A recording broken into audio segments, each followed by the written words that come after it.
Oi, gente, tudo bom? Mas peraí que eu só vou tomar um cafezinho. Peraí. Aceita? Rapidinho.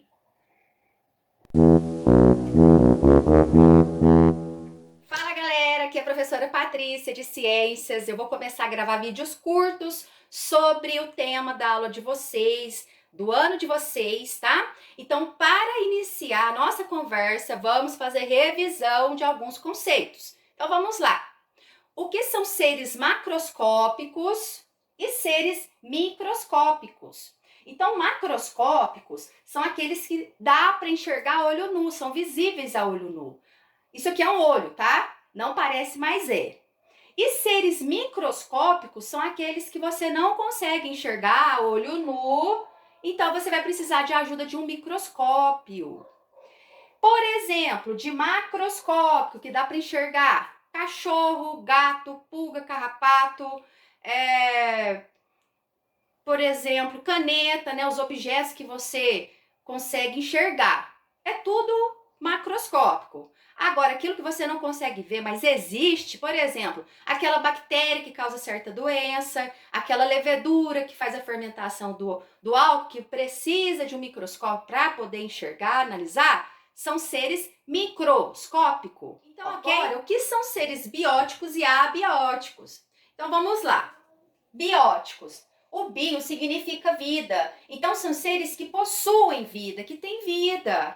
Nós, os cachorros, árvores, enfim, tudo que possui vida. Todos os animais, as plantas, fungos, bactérias são seres bióticos, possuem vida. Ao contrário, seres abióticos, o A significa não, então não tem vida. Por exemplo, as rochas, a sua caneta, o seu caderno, essa lousa, o computador, são seres que não possuem vida. Tudo bem? Eu posso juntar as duas coisas, os dois conceitos. Por exemplo, seres macroscópicos bióticos. Aí eu penso, algo que é grande que eu consigo enxergar e que tem vida. Cachorro, árvore, beleza? Seres macroscópicos abióticos. Eu consigo enxergar, mas não tem vida. Uma rocha, por exemplo. Seres microscópicos e bióticos. Eu não consigo enxergar sem utilizar um microscópio, mas tem vida, né? Aí eu falo bactéria, levedura, ok? Microscópico abiótico. Aí é um tema novo que a gente vai abordar e vocês vão estar vendo sobre isso até terminar os estudos de vocês, que são os átomos. Só que o átomo ele é considerado microscópico porque ele é muito pequenininho, mas mesmo assim, mesmo tendo microscópio, não dá para ver um átomo. Só que ele é classificado como microscópico por ser tão pequeno e abiótico, porque ele não tem vida.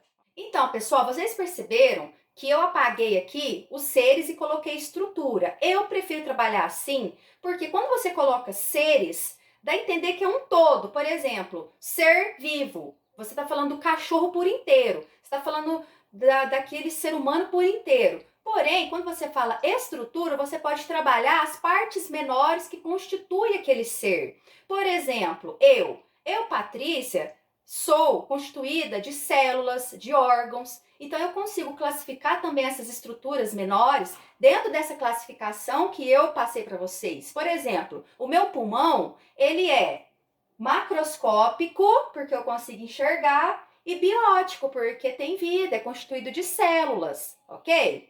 Já a maioria das minhas células, elas são microscópicas, eu não consigo enxergar, precisa de um microscópio, e biótico, né? Porque é vivo, é orgânico, que depois a gente vai aprofundar nisso, ok? Então, eu prefiro dessa forma, trabalhar como estrutura, porque você consegue classificar todas as partes daquele ser. Por exemplo, olha só, macroscópico abiótico, aí eu vou trabalhar com rochas, né? Eu sou uma pessoa que trabalha com rochas.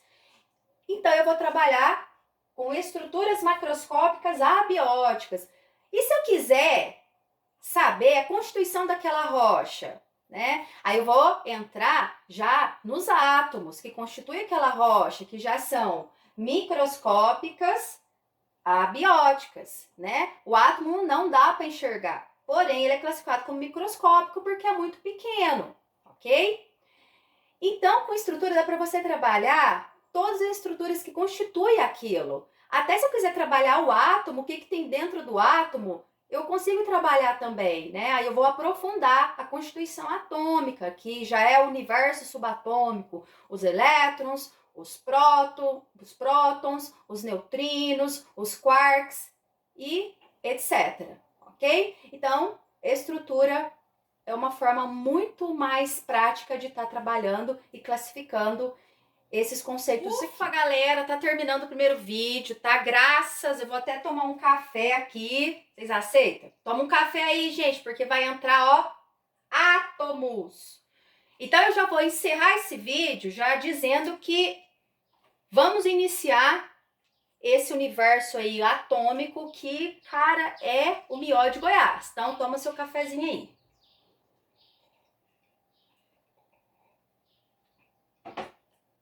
Pessoal, então, o que será então esse tal de átomo? A gente sabe que o átomo é o que constitui tudo. Tanto o que é vivo e o que não é vivo é constituído de átomos. Então, o átomo constitui toda a matéria, viva ou não.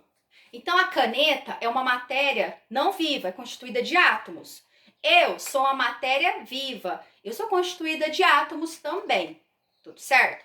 Beleza, então a gente sabe que tudo é constituído de átomo, vivo ou não, né? Mas e aí, como que é esse átomo, o formato dele? Dá pra gente saber? Gente, como ele é microscópico e nem o melhor microscópio que tem consegue visualizar um átomo de tão pequeno que ele é, tá? Então a gente faz certas representações de como esse átomo ele é. A gente sabe de muitas partículas que está dentro daquele átomo, né? Que constitui aquele átomo. Mas dizer que ele é assim, bonitinho, redondinho, parecendo um sistema solar, que as partículas estão aqui dentro, tá? Não.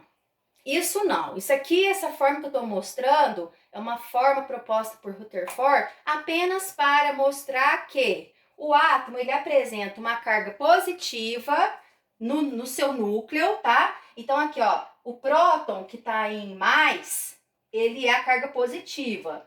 Ele está dentro desse círculo azul, que é o núcleo, tá certo?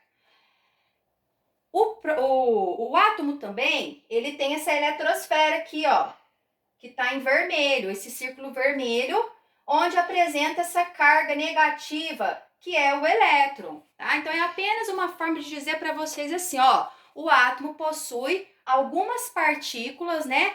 Por exemplo, esse elétron aqui é uma partícula elementar, ele é formado só por ele mesmo. Já o próton, ele não é mais uma partícula elementar, ou seja, ele é formado por outras partículas elementares, né? Mas isso é assunto lá na frente que vocês vão saber. A única coisa que eu quero que vocês saibam é que não tem como definir como o átomo é, o seu formato, porque ele, em pequeno espaço de tempo, eles pode ocupar várias possibilidades de formato, ele pode ocupar várias regiões.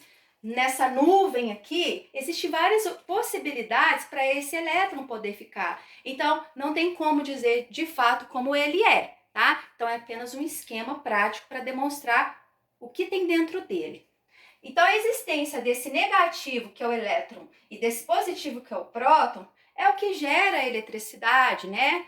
Então, nós temos eletricidade no nosso corpo. Pode ser tanto seres vivos como nós, as plantas, tem eletricidade, né? Você já viu que o seu cabelo, muitas das vezes, ele arrepia do nada, assim. Você vai abrir o seu armário, muitas das vezes você leva um choque, né? No seu carro, por exemplo, assim. Então, a gente está carregado eletricamente. Muitas das vezes não, constantemente a gente perde eletricidade e a gente recebe eletricidade. E os objetos que não têm vida também é da mesma forma, né? Os objetos, metais não conduzem eletricidade, eles só conseguem conduzir eletricidade porque ele é constituído por átomos que possuem o elétron